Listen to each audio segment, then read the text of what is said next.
Good afternoon, everybody, and a very, very warm welcome to all of you today. And I hope you're all comfortable. And we are going to be dealing with a subject that's rather different for us here at Caabu today, but one I think that you will agree is actually extremely important and pertinent to the region and the Middle East. It's going to be very fascinating and topical, of course, because of the World Cup that is coming up later this year, but also in many, many other ways.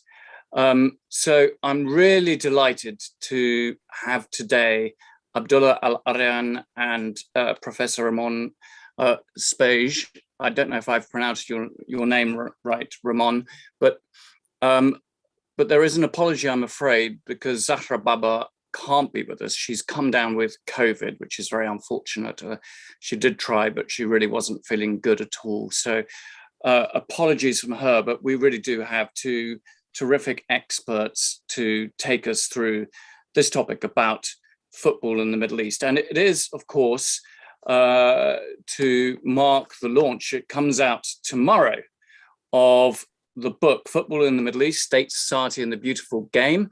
Abdullah Al-Arian is the editor of that and has a lot of chapters covering all sorts of issues from the history of football in places like Egypt, the role in politics, refugees, women, and indeed the World Cup. So I would heartily recommend that. The details will be circulated on the chat, but it's also on our website and you can buy it through our portal on the bookshops, local bookshops website as well. I really do recommend it.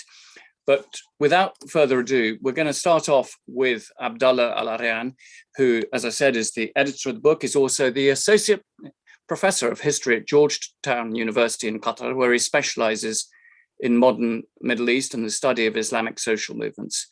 And he's written other books on sports, and he's going to give us a general overview.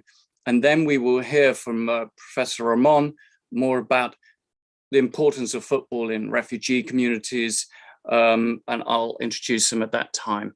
So Abdullah, this book, what was in it? What brought you to bring it out at this time? And give us a little sense, perhaps, of the history of how football has developed in the region. I think we all know that it is tremendously popular, but how has that evolved over the years, and where do you see it going? Well, thank you so much, Chris, and for this kind invitation, for hosting us. I will just share the book because I only just received my my advanced copy today, so I do hope that everyone will check it out and get their copy. They should be out as of tomorrow. But yeah, I thought I would just kind of share a little bit of an overview of what this project is about. I mean, I think for many of us who are probably watching and listening today, when the phrase, football in the Middle East or football and the Middle East, when it comes up, the kinds of thoughts that maybe cross people's mind around the world, of course, the first thought is perhaps that one shocking announcement when FIFA decided to award the World Cup in 2022 to Qatar. That was all the way back in 2010. Most people couldn't probably find Qatar on a map. We're watching that announcement. And of course, there's a lot of questions that have been raised about the World Cup since then. Maybe some people, when they hear football in the Middle East, they think about how Gulf-based ownership of different European clubs has completely altered the landscape of European football. So we think of things like, stars like Neymar and Kylian Mbappe, who end up at Paris Saint-Germain. And of course, how that's altered the entire transfer market as we know it. Or we might think about something like the Emirati ownership of a club like Manchester City, which was a very middling kind of mid-table club that now is a perennial champion of England.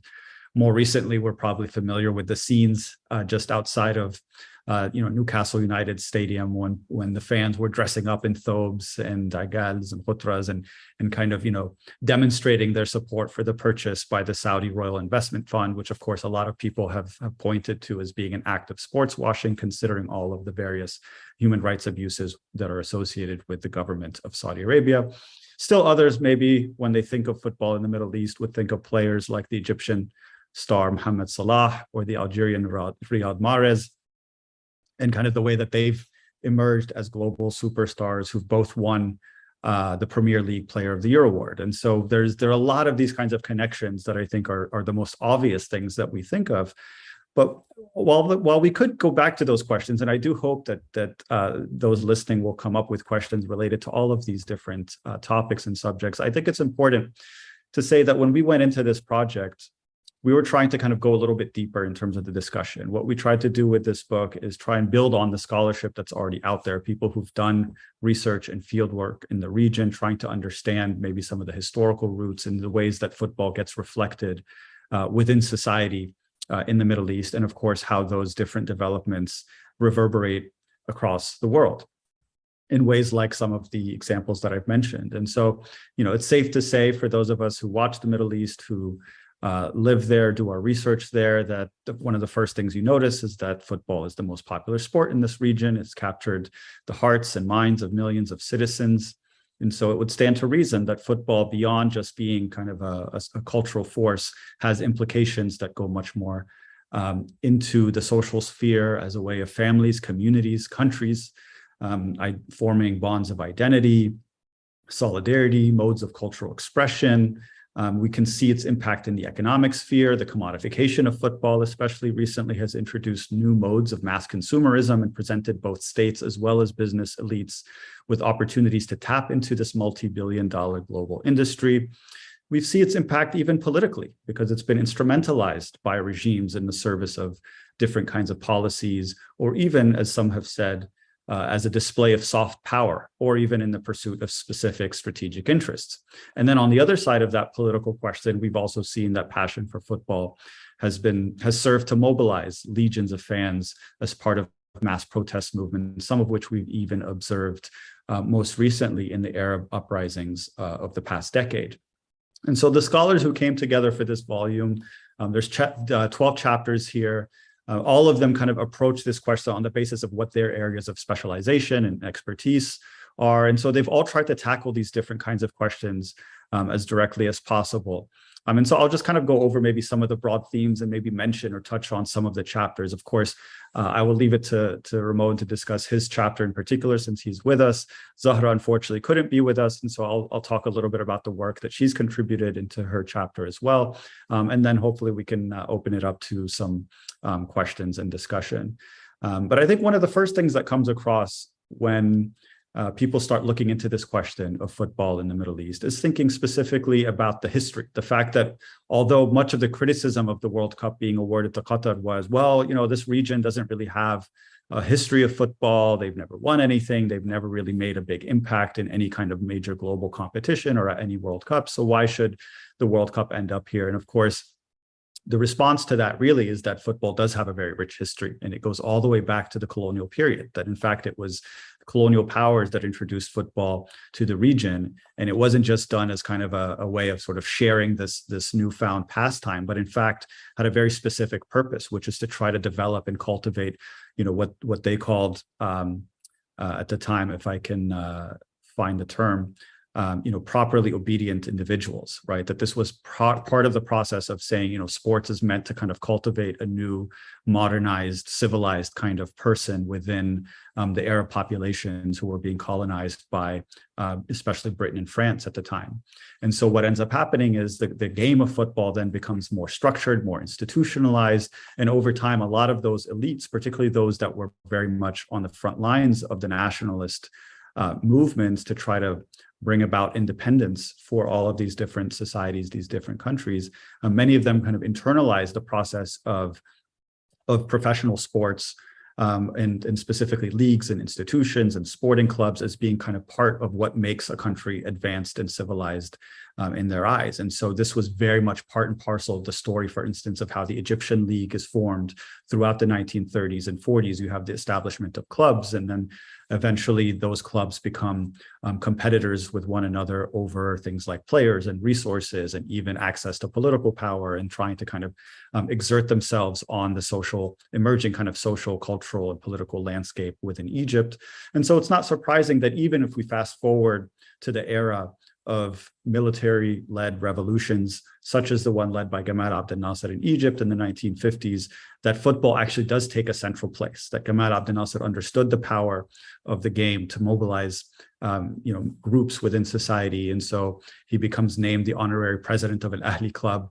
He also inaugurates the Cairo Stadium on the anniversary of the revolution. And then, of course, he launches CAF, the Federation of Football in Africa, and then, of course, the African Cup of Nations, of which Egypt wins the very first cup. And so there's always kind of this assumption that football is more than just a game, that there's this sense that it's there to try to fulfill all kinds of other objectives for these societies. And so we see these kinds of political purposes on the one hand, led by regimes such as those, authoritarian dictators. And on the other hand, of course, we see examples that are quite the contrary, right? So when we think about the fact that football ultras, whether in Egypt or as we have, I think, in the third chapter that discusses the case of the Hirak movement in Algeria just in the last few years, that it was actually football fans who helped mobilize against the regime when the president there was trying to run for a fifth consecutive presidential term despite his failing health. And so it was the football fans using their songs, using their artwork, using their chants that kind of collectively gathered and tried to upend any attempts for the regime to kind of continue. We see it also in other kinds of examples of mobilization, including things like the BDS movement, for instance, for Palestinian human rights, which is looking specifically at sports washing through Israel. For instance, these friendly matches with Argentina, one was canceled prior to the last World Cup, and just this year, another friendly match between Israel and Argentina was canceled a couple of months back as part of the extension, at least, of the sports boycott. Israel, which of course is very much modeled after the apartheid South Africa sports boycott, with which, of course, South African sports were boycotted for much of the 1970s and 80s. So I think it's important to kind of see the way that it acts both to bolster perhaps authoritarian and repressive regimes, and on the other hand, how groups within society can actually mobilize on the basis of their passion for the game.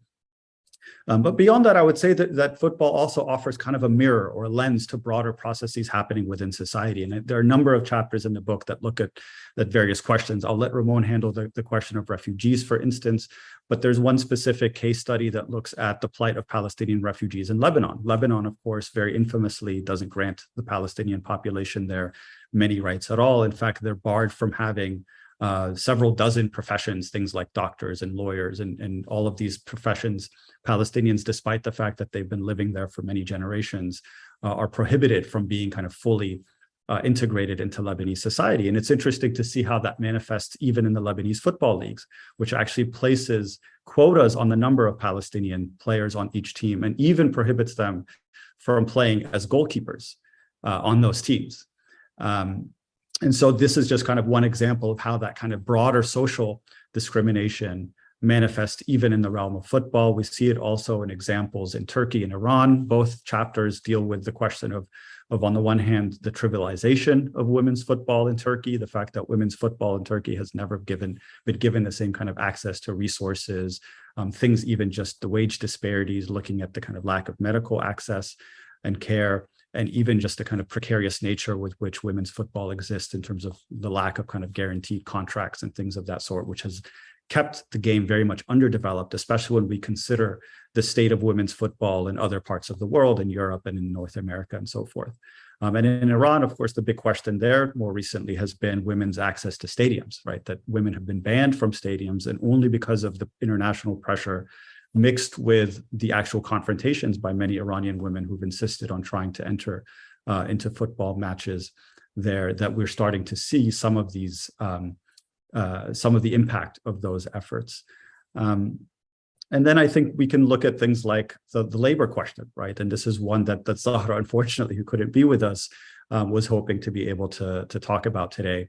But she's written a chapter that looks specifically at how the global campaign for migrant labor rights in Qatar has really been effective in at least shining a light on this issue. And then at least after 2017, when the government of Qatar has actually implemented a number of reforms, or at least has announced those reforms, and we're still kind of awaiting certain elements of the implementation of them. But there's Now the ILO, the International Labour Organization, has an office based in Doha, so it's now been reporting much more accurately on the things that are happening on the ground in terms of the construction projects.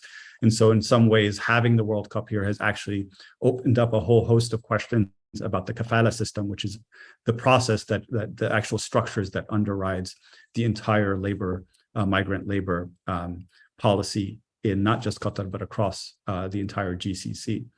So I think these are some of the questions that at least are opened up.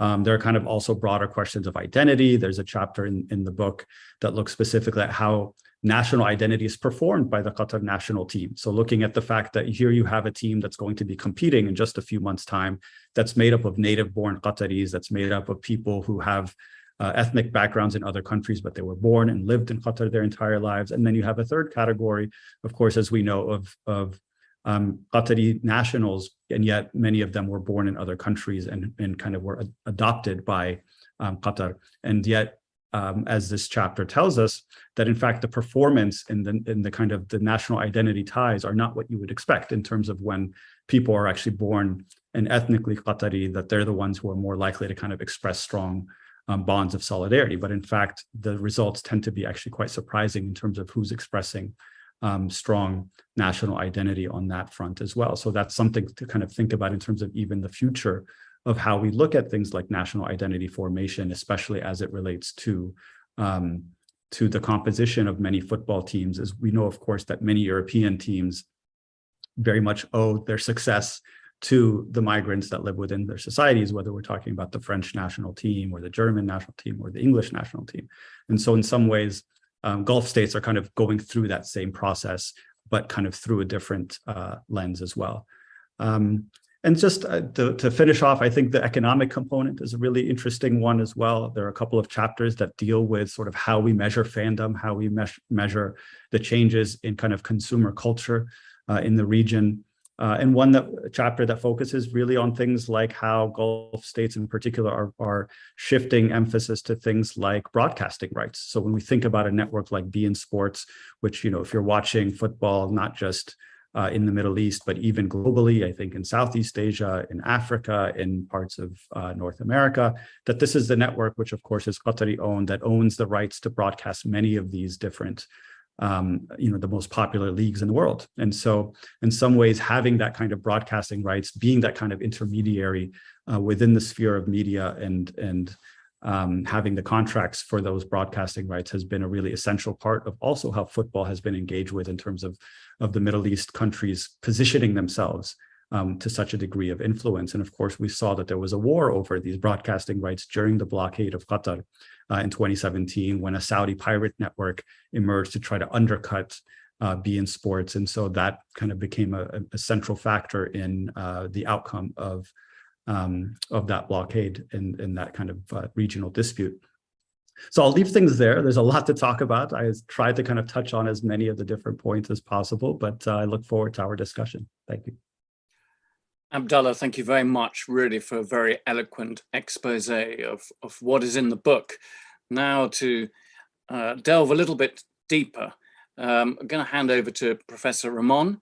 He's a sociologist based at Victoria University in Melbourne, so it's sort of late at night there, so particular thank you for staying up for this. And he's written about 15 books on sport. He's more of an expert on sport necessarily than the Middle East itself. But his chapter deals with refugees, and given the extraordinary increasing numbers of refugees in the Middle East and elsewhere, the Syrian refugees still being the largest refugee group in the world, this really is a very important topic. So Ramón, thank you so much for being with us. Thank you, Chris. My pleasure. And thank you, Abdullah, for giving a fantastic overview. It actually brought back really fond memories of the workshops that we did to put the book together, and actually having read, the chapters.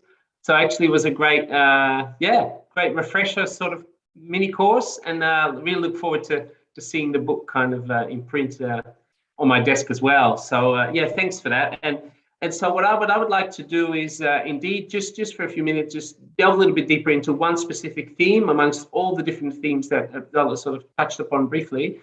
And that is the chapter that I wrote based on my years of experience in academic research on forced migration, displacement, so refugees, and sport, particularly in the global context. And what was, for me, quite an enjoyable challenge for this particular sort of book chapter is now for me, I guess, to narrow the lens to look specifically at the Middle East and at the region, and what activity there do we find, and how does that relate, how does that sit within that broader global context?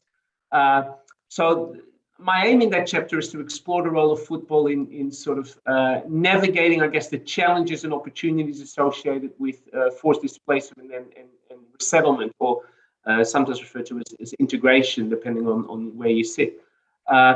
What is quite interesting, if we look at sort of the global literature, is that there's a real gap when it comes to the Middle East as the context. So the bulk of academic research focuses actually on the resettlement and integration of people with refugee backgrounds, of asylum seekers in Western societies. And so really looks kind of in our own backyard, so what's happening in Europe, in North America, whereas actually the Middle East is a particularly interesting context because it includes countries where many of the world's displaced people actually reside.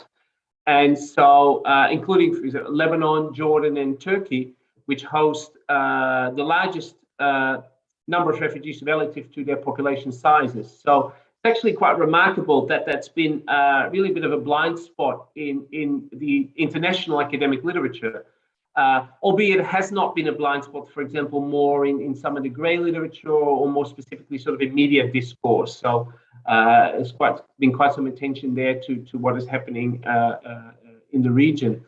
And where it's coalesces is around sort of the considerable policy and attention, and the attention of practitioners of civil society in this space as to the value of sport in supporting the well-being of refugees and asylum seekers. So you might have seen sort of UNHCR is really active in this space, has produced the Sport for Protection Toolkit and Framework in collaboration with Terre des Hommes and the International Olympic Committee, FIFA, Uefa, and a raft of NGOs, both sort of from the global north, such as Right to Play, Terre des Hommes, but also sometimes more localized or regional players, civil society actors that have been really prolific kind of in delivering sort of sustained ongoing programs and services for forced migrants in particular. And I'll mention a few of those along the way. And what is interesting there is and I think that encapsulates some of what Abdullah touched upon, the number of themes in the book. It really spans the whole spectrum from elite sport. Think about, for example, the IOC's refugee Olympic team, all the way down to a lot of the grassroots work that actually often happens sort of in the shadow, that we don't really see or read. Occasionally a media report, right? We see The Guardian's done a number of articles that are quite sort of insightful regarding the lived experiences of refugees and asylum seekers in these programs. But it really spans the whole spectrum, I guess, of sport participation. But mostly on the ground, it's mainly about sort of the recreational play and sport in local communities that I think is most significant in this context. And what we see here, both globally as well as in the Middle East, when I started sort of focusing more on the current sort of programming and activities that are being delivered there, is that the instrumentalization of sport. So this idea of sport, and football in particular, as the most popular sport in what we call sport for development. So sport almost as a tool for achieving development outcomes or development objectives, rather than playing sport or playing football as an end in itself. So it's no longer just about the fun, the joy, right, of participating, but it's much more about using it as a tool or a hook to engage, particularly young people who may be hard to reach through mainstream institutions or mainstream sort of services in sport and in football in particular. And that has also been critiqued because there's a risk there that we squeeze out, if you like, the ludic elements of sport or football, and that it always has to be put to the service of something quite serious, in this case, the development outcomes. So that's something to keep in mind.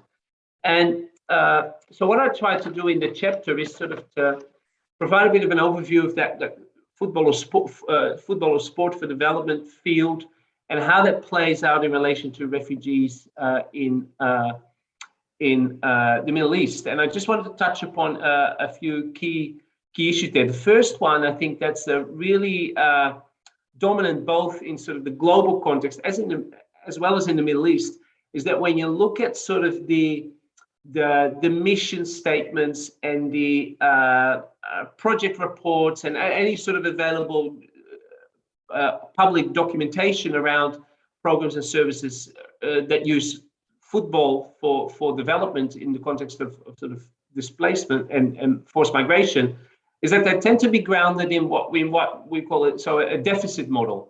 So basically, where refugees are considered a problem for development or in need of kind of help or fixing, rather than more holistically as human beings in challenging circumstances that are real, right? But human beings with agency, and who actually can be quite skillful and resilient in navigating some of these challenges. And so I think there's a lot to learn here from that, around developing a more strengths-based perspective that has a more whole, I guess, fuller, that offers a fuller picture that incorporates, I guess, the multiple sides, the multiple perspectives from which you can approach that, rather than the dominant deficit model. Another key point in terms of the nature and objectives of the existing programs in the Middle East. So they range from really multi-country large programs to small local programs. And what is I found quite interesting about about this region is that one major critique globally of these sort of football for development programs is that they tend to be delivered and designed, I guess, or serve the agendas of actors from other places in the world. So there's this idea of this donor-driven agendas, where actually global north kind of agendas are forced upon local populations of refugees or forced migrants. And actually, in the case of the Middle East, there are a number of NGOs that are actually established in the Middle East. I'm thinking of Generations for Peace, for example, and I think it's Capoeira for Refugees, that are actually were established in the region, therefore really work with local knowledge and lived experience on the ground, rather than necessarily being driven by sort of foreign donor-driven agendas. And so it's quite an interesting, I think, piece of insight or sort of lessons there that we can take back, right, to inform sort of global debates that I found for me were of interest.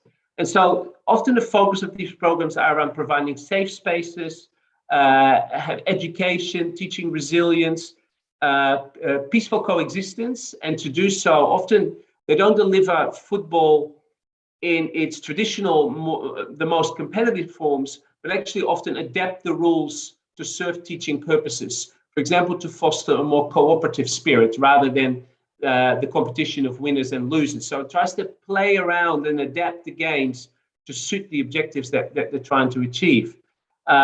One other, I think, really important point is that there's a real growing interest in, and it relates to what Abdullah mentioned about in terms of gender, a growing interest really in gender equality as an objective and of a real focus of these programs in the Middle East.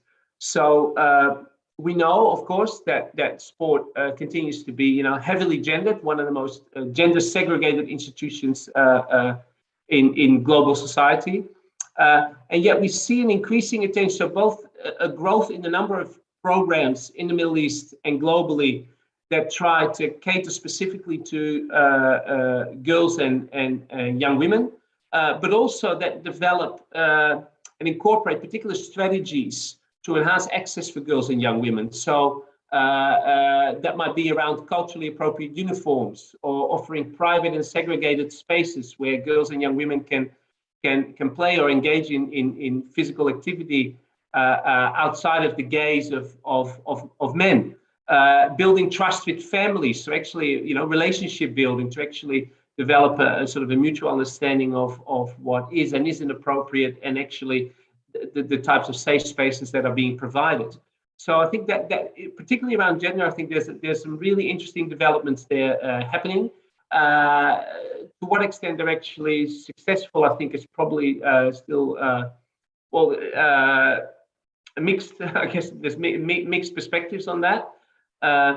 But finally, I think, just as a takeaway, maybe also to stimulate some discussion here, what does come up both in the global context and also in the Middle East is this question around ultimately in the context of the global challenges associated with forced migration and displacement, can these programs or the role of sport or football ever be more than a bit of a band-aid solution or temporary kind of spaces for relief away from the strains of daily life, offering moments of a sense of inclusion and belonging, yet leaving unaltered, right, the wider structural conditions, the systemic inequalities that actually are the root causes, right, of what is driving that displacement in the first place.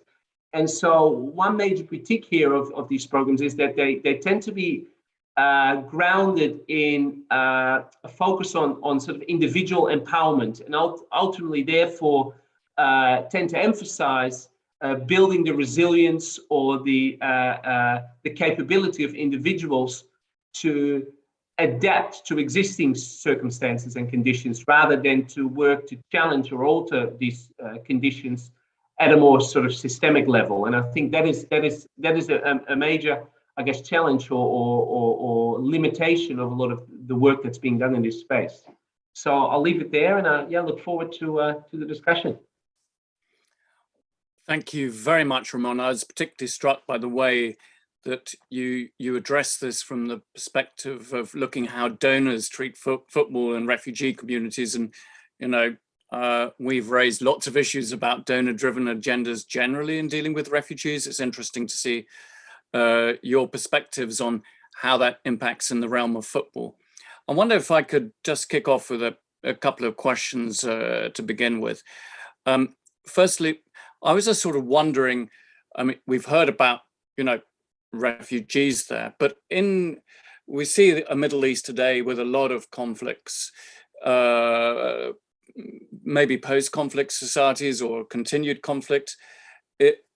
So outside from refugee communities, to what extent we see football playing a positive role, or indeed, in fact, on occasions, I've seen in the Middle East where, we can all think of various times when we've seen violence on the terrorists. It's not unique to this region. We get it here. I remember going to watch Ahly versus Zamalek in the early 1990s. I thought I was lucky to get out of the stadium alive.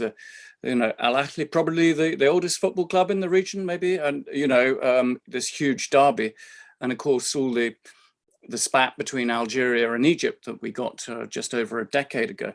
So to what extent does actually football, help heal divisions, or actually does it exacerbate it as well?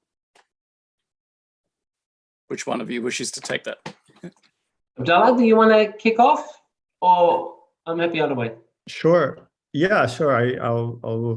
It's a really good question, Chris. I think it's important to think about kind of the way that it impacts these broader conflicts, as you said. I mean, I write actually about the Egypt-Algeria matches for the qualification for the 2010 World Cup, when the Mubarak regime in particular cynically used the final playoff spot to try to rile up Egypt fans against Algerians. And you're talking about people who, ended up attacking the team bus for the Algerian players, and were really looking to not just Hosni Mubarak, but even his son, Gamal Mubarak, who was really kind of playing a very central role in all of this, to try to legitimate his own claims to succeeding his father. So there was a kind of a very deliberate political goal to the way that the state of Egypt was dealing with the World Cup qualifiers that ended up being very damaging and destructive to Egyptian and Algerian relations. I mean, there was a withdrawal of ambassadors, and there was violence in both countries, and it really got quite ugly. And at the same time, as you mentioned, I mean, in terms of fan violence in general, I think, again, it's one of those things where if you take your eyes long enough away from the kind of the structures of power and repression that exist within those societies, then it does become a kind of a football problem. But I would say, you know, one of the most extreme examples we can look to, for instance, was in February 2012, when there was a massacre in an Egyptian stadium in Port Said, in which 74 fans were killed, mostly from the police. And the idea was that this was fan-on-fan violence, but in fact, this was a kind of an act of retribution by Mubarak's security forces because they understood of the power of football ultras in terms of mobilizing against the regime and so forth. So I think a lot of times those things tend to be conflated in terms of how fan violence is sort of an isolated case as opposed to being an extension of overall situation of repression. Can it be a force for reconciliation and so forth? Of course. I mean, I think we've seen certainly examples that we can think of in terms of how countries come together under the badge of their own national team, or even of clubs coming together. And I think even if you look at the scenes in places like Tahrir Square and I'm sure in Algeria and others, where you have actually rival clubs coming together to support each other in the face of police violence or in the face of state military violence. So there's something to be said about the fact that fans of various rival clubs can also find common bonds of solidarity, especially when they identify that there's a broader struggle at work in terms of being able to express yourself within a very closed and repressive atmosphere. So I think we've certainly seen examples of that, whether in international competitions or even kind of in some of the domestic leagues. So yeah, Ramón, if you have some thoughts on that as well. Yeah, I totally agree, Abdullah. It takes me back as well to a recent PhD thesis that I examined by Susan Gabriel about football ultras, football fans in Egypt, exemplify this as well. So I agree. Having this, this kind of Janus face, so the double edged, right? It's both, and it depends very much on context, on particular conditions, and around mobilization of, how it can be mobilized or become to be used or co-opted in some ways. And we see that as well. So if I pull that back sort of to refugees or migrant young people and their engagement in football, for example, in the field work, I do more sort of ethnographic work. And one of the concerns that community elders often have is that their young people are being sort of given some false hope or sold expectations around a potential career. So there's sort of confusion around, for example, what the purpose of all this is. Because for these young people, I know young people who've kind of stopped doing homework or engaging with school because they're going to be the next, they're going to be the next DJ Drogba, or, and so that can even, so within conflicts, within communities, conflicts around what is important for community development and what are actually ways to enhance the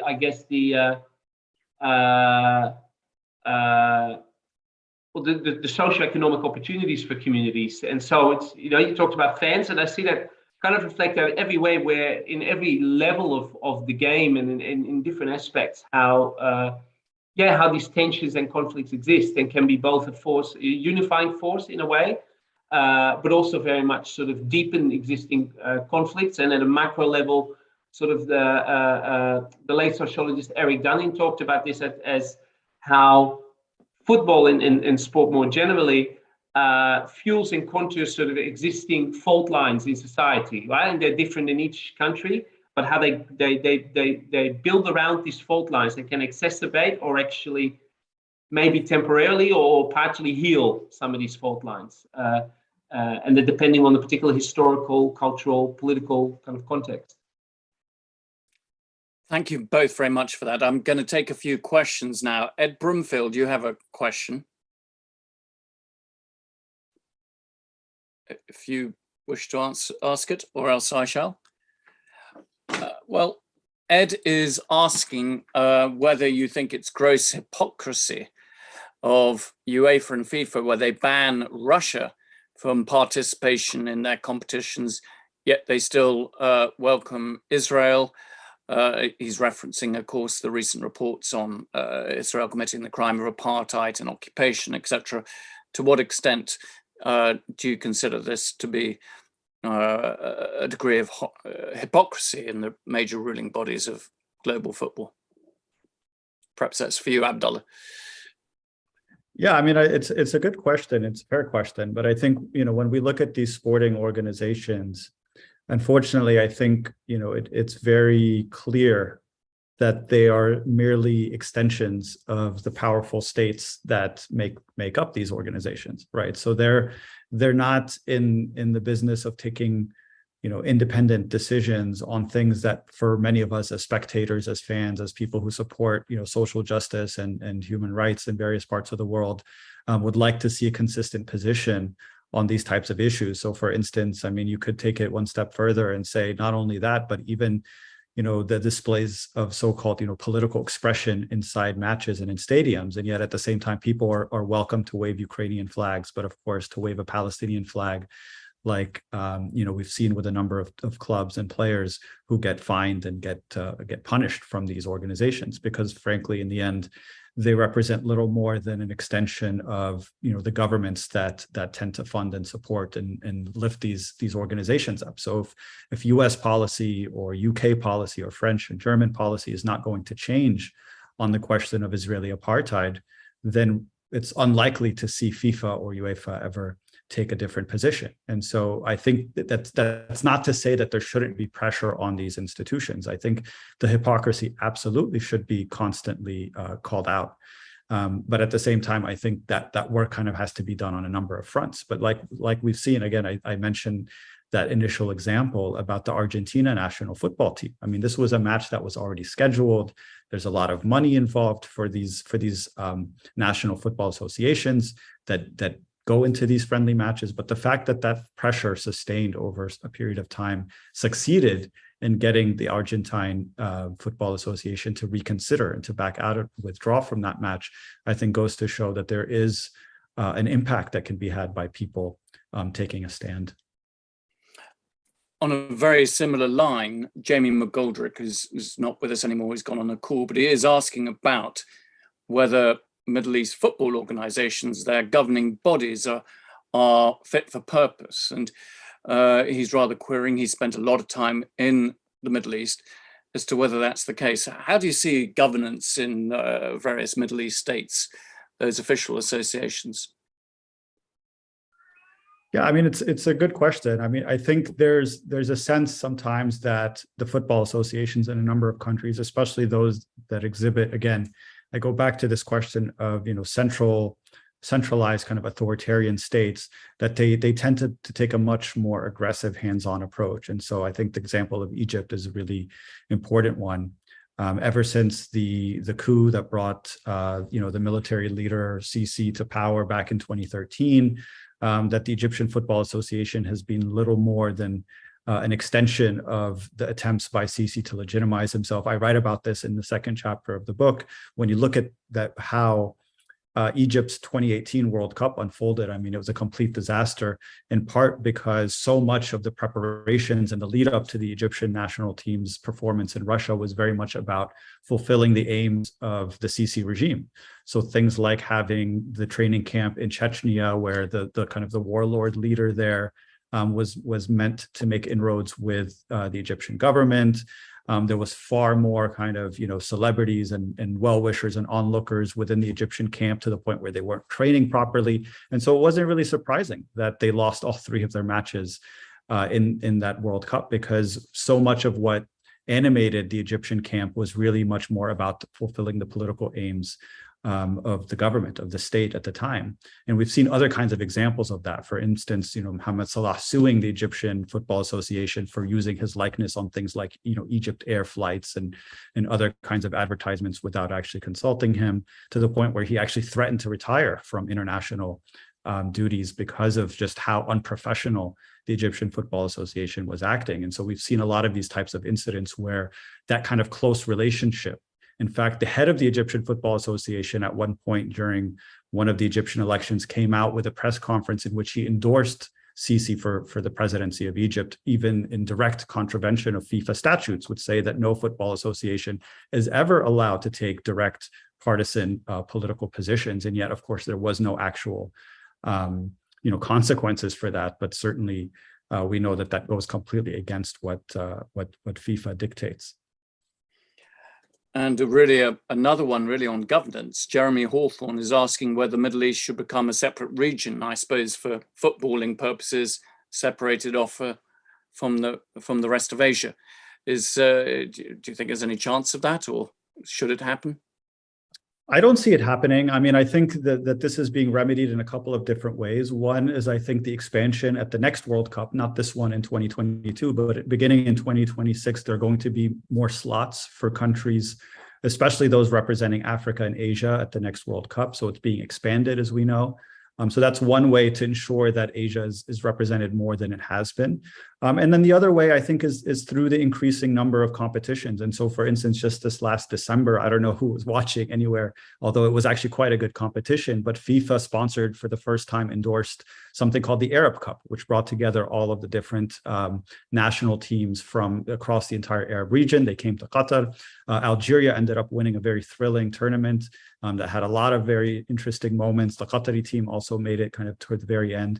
So there are kind of other ways by which the Middle East is kind of becoming its own sort of footballing competitive hub, but I doubt we'll ever see it as kind of a confederation in the way that we think of, because those tend to be really based on kind of continents. Thank you very much. I wanted really, in our last few minutes, perhaps, the big question on football fans' minds is the World Cup. And here is this huge enterprise, and a curious one in that Qatar got so long to prepare for it, longer than other countries normally do. Now, you cite the figure, I think, in your book of $200 billion that it's cost. Do you think that has been a worthwhile investment for Qatar at the end of all of this? And everything. I mean, obviously they had aims and ambitions for hosting us, being the first World Cup in the Middle East and the Arab world, etc. Related to that, of course, all the focus on migrant labor and so forth, and rights of workers, the conditions of work. How far do you think it's gone in terms of really improving their rights? And how much further, can they go? Might they go before the outcome for the World Cup starts in the autumn?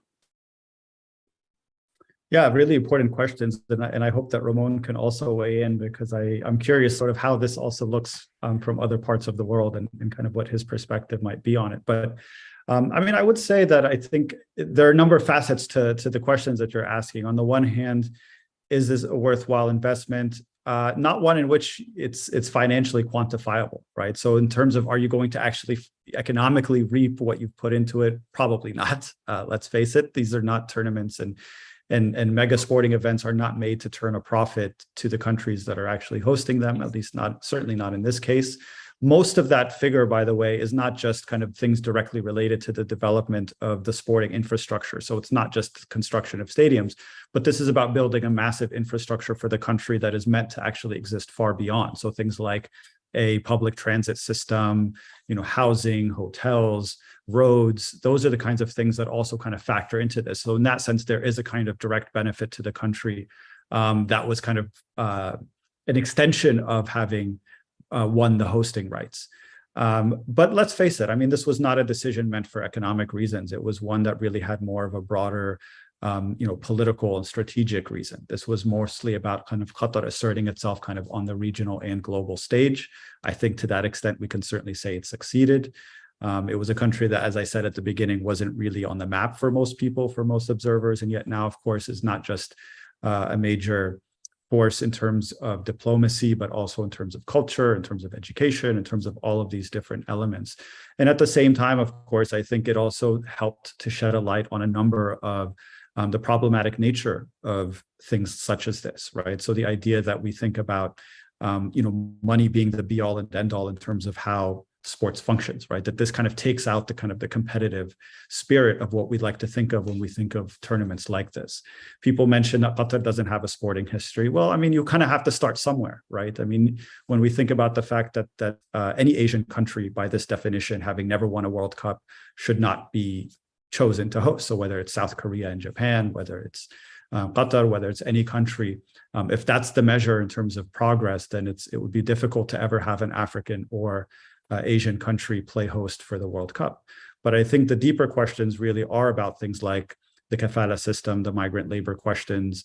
And I think there's a couple of different ways to look at this. One, I think, is thinking about this more deeply in terms of the broader processes that dictate and govern, labor flows, the kind of the haves and have-nots, the way that we've kind of divided the world up in terms of societies that tend to be the ones that are sending countries in terms of labor. But that all of these different forces are very much kind of complicit in the conditions that we see. And at the same time, I think there's an important pressure to be placed specifically on the country that is now overseeing these projects. And we've seen kind of the impact of that, especially all of the different kinds of human rights reports, the organizations that have kind of come and inspected and have given some pretty shocking depictions of the kinds of conditions that have existed here. And for that, I think we have seen at least some efforts to at least announce the different kinds of changes, but there has to be greater mechanisms for enforcement. And again, I think what's crucial here is that this isn't something that needs to focus particularly just on the government or the state. That might be a bit of a simplistic way of looking at it. We have to look at all of these international firms, the construction firms, the companies, the recruitment agencies, the kind of the sort of contractors that are actually put in a position where they have to actually enforce the new rules as they're being issued. And I think in terms of how we look at these questions beyond Qatar, right? That seeing that these are actually questions that govern labor relations in other ways, which is why I also find it interesting that so often when we talk about this question, it comes off as a question of human rights rather than labor rights. Because if we expand it to encompass labor rights, then we have to acknowledge the fact that labor rights in a number of countries suffer from similar kinds of conditions and the lack of agency for workers, not just, of course, in the Gulf where we see extreme conditions, but really in many other parts beyond. But maybe Ramón has something to add. Yeah, absolutely. I wrote down a few things because I agree with that. So I was actually thinking about that broadening out to human rights. Because you're absolutely right, Abdullah, about, hey, this is not something just about government. Yeah.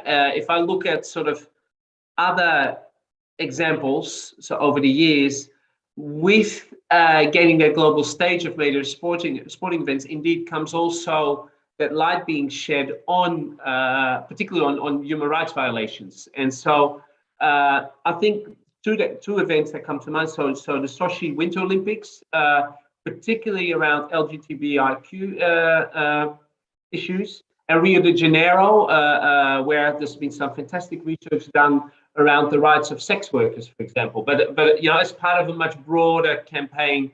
And what you see in both cases, that I guess tangible gains to date have been fairly limited.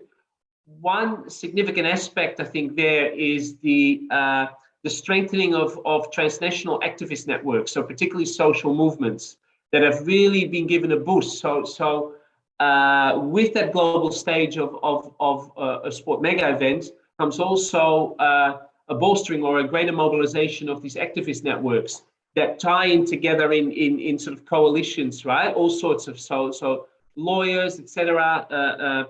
That has been quite powerful. For example, in the case of Brazil, there's some emerging sort of scientific evidence around the impact that's having locally on LGBTIQ sort of activism and social movements in Russia. So, because one of the questions that I think I saw it in the chat, some of my question around sustainability. Okay, what happens when after the event, right? And so what remains, if you like, beyond reputation? And we know that sport mega events have a particularly bad reputation. We've all seen the white elephants, right? So major infrastructure built and just going to waste and just ramping up maintenance costs really after an event and it not being used by communities.